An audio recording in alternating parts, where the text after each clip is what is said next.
Hey, welcome back. This video, we are going to actually talk about how to stick the patient to obtain an arterial blood gas.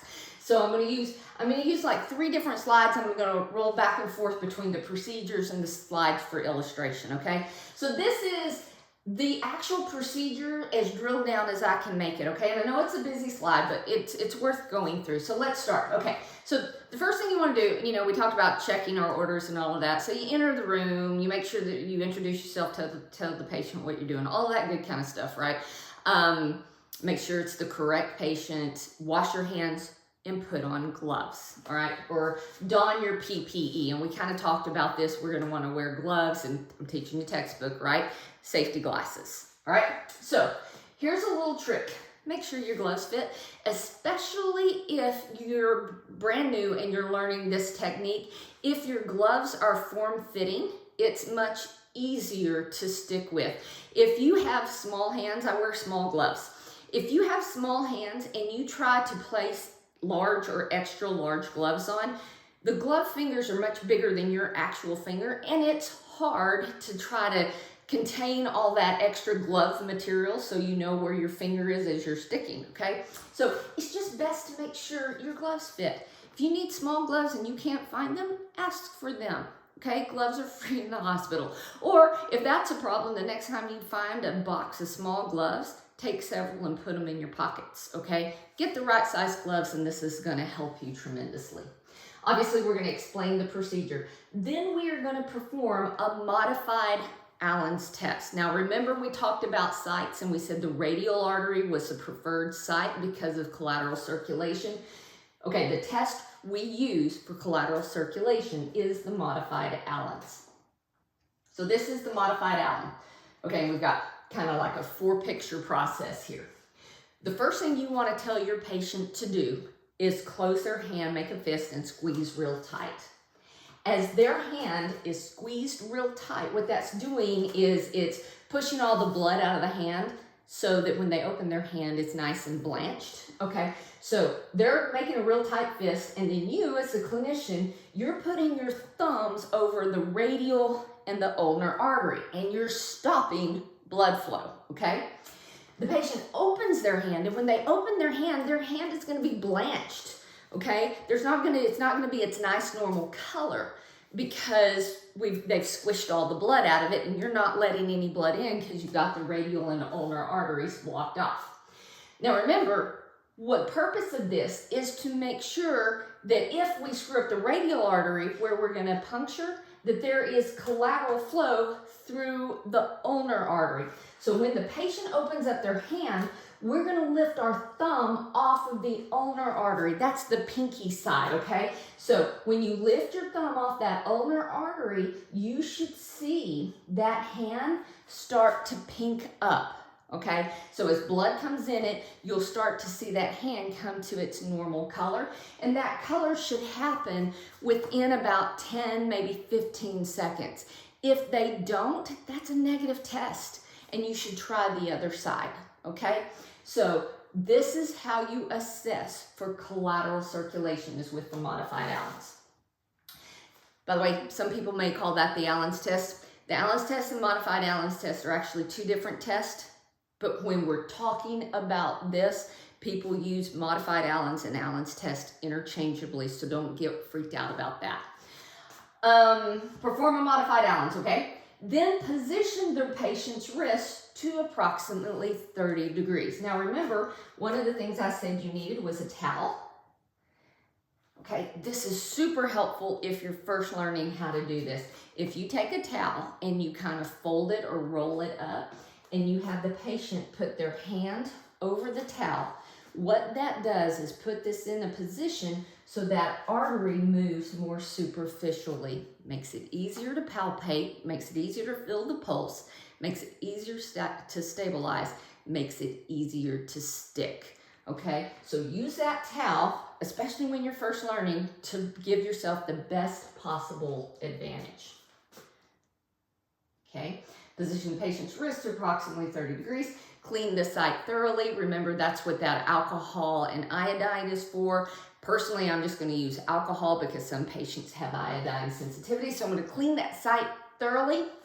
I'm also gonna clean the finger that I'm gonna palpate with, okay? Just to clean that off so everything's nice and clean. Now, we're using that pre-heparinized blood gas kit syringe, whether it's a 1 ml or a 3 ml syringe. We talked about that. Palpate and secure the artery with one hand. So what you're doing is with your finger, you're feeling the artery. All right, so let me draw you a super bad picture. So let's say that this is the radial artery, okay?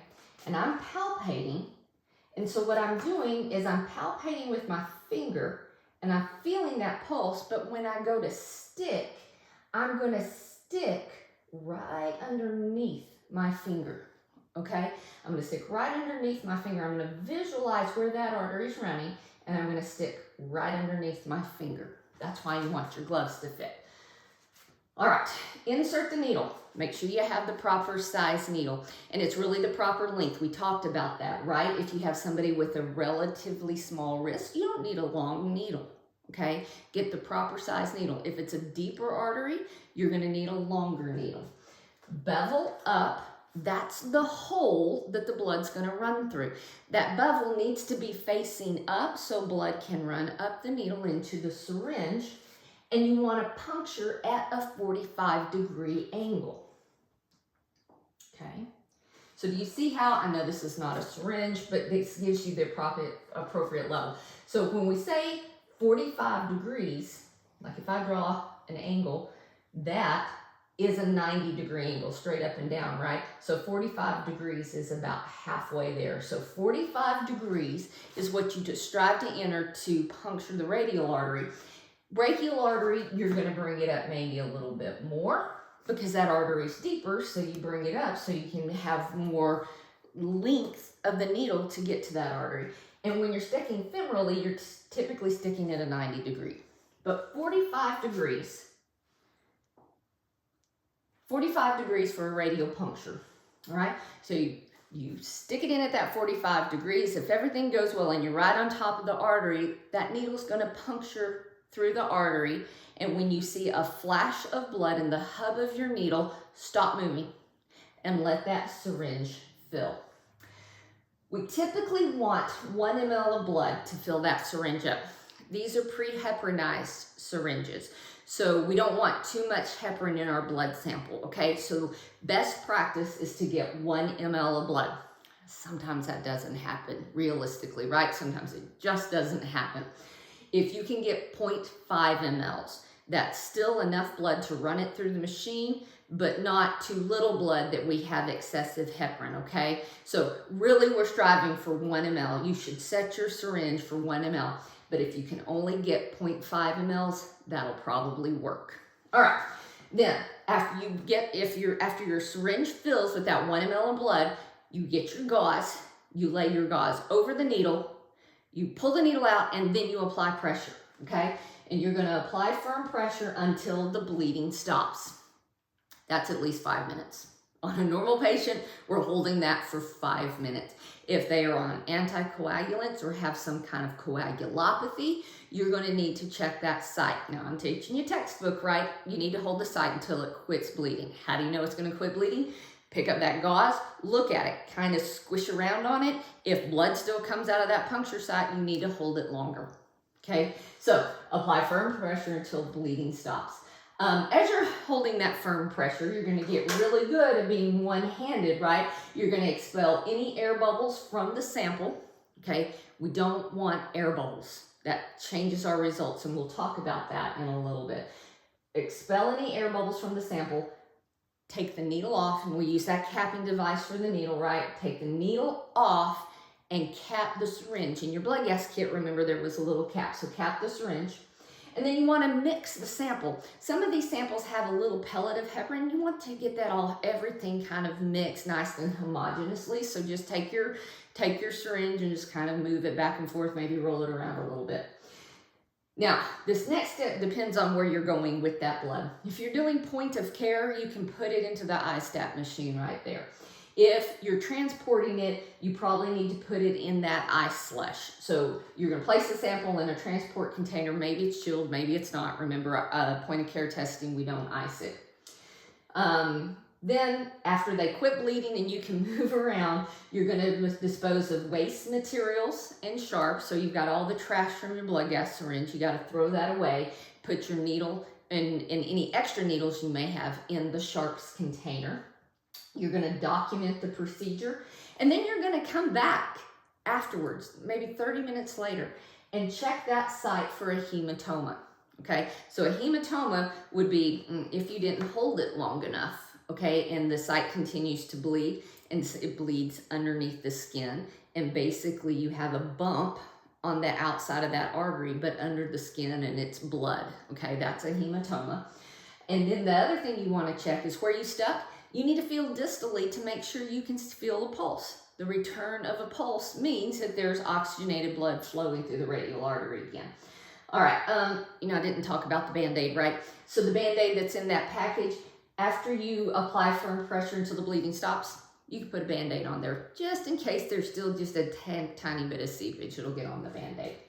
All right, so this is the correct procedure. Let's just talk about one more little thing with this, and about during the procedure, how do we get a good sample? What happens if, right? What happens if you can't locate a pulse? Okay, now I'm going to tell you textbook, you don't stick where you can't feel a pulse. But we all know in real life, we do blind sticks. And it's usually therapists that have more of experience doing this and knowing anatomically where that radial artery is. But textbook, if the pulse cannot be located on one wrist, try the other wrist. Try a different site. Another thing that could be done is ultrasound can be used. You can use like a butterfly like they do lung sonography with. You can use ultrasound to actually visually see that artery and puncture that way. Well, what happens if you get a small spurt of blood and then it stops? What has happened is probably that needle has passed through the other side of the artery. Let me come back to this. Let me erase my angles. All right, let's come back to this. And let's say, I want you to pretend that as you're coming in, see this needle? I'm going to trace the path of the needle. Say you're pushing it in, and the needle adheres. You get a small spurt of blood in the hub. Oops. And then you didn't stop soon enough, and you push through the other side. Okay? This happens. Okay? And people are like, oh my gosh, you punctured through the other side. Well, you're puncturing through the top side. It doesn't matter if you puncture through the other side. It's going to be okay. But if you get a small spurt of blood, that's probably what happened, is you went in one side, got a small spurt of blood, but you moved too far, and now you're in the tissues, and you're not in the flow of blood anymore. All you got to do is pull back just a little bit so you get a pulsatile return. Okay? And then the next thing, well, what if you miss the artery altogether? Like you stick and you feel again, and the artery is maybe to the left of where your needle is. Well, you can redirect. Your hospital policy will tell you how many times you can redirect before you pull the needle out. But you need to redirect. So what this means is pull the needle back into the subcutaneous tissue. You want to make sure when you go to redirect, okay, that you're pulling that needle out above the artery. If you don't pull that needle out above the artery and you decide to just redirect that needle, there's a chance you can lacerate the artery. So we're going to pull back so that we're above the artery. Some places will teach you to pull back until you see the bevel of the needle, but I'm going to tell you with really short needles, if you pull back until you see the bevel, the needle has come out of the skin. So you're going to come back to the subcutaneous tissue and then redirect the tip of your needle towards the artery. So redirections can happen. Just be sure to pull back. To pull back to the subcutaneous tissue and redirect. Now, let's say as you're pulling back, you pull back too much and the needle comes out.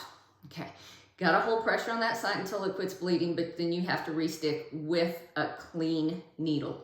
You can't use the same needle, okay? So just so you know.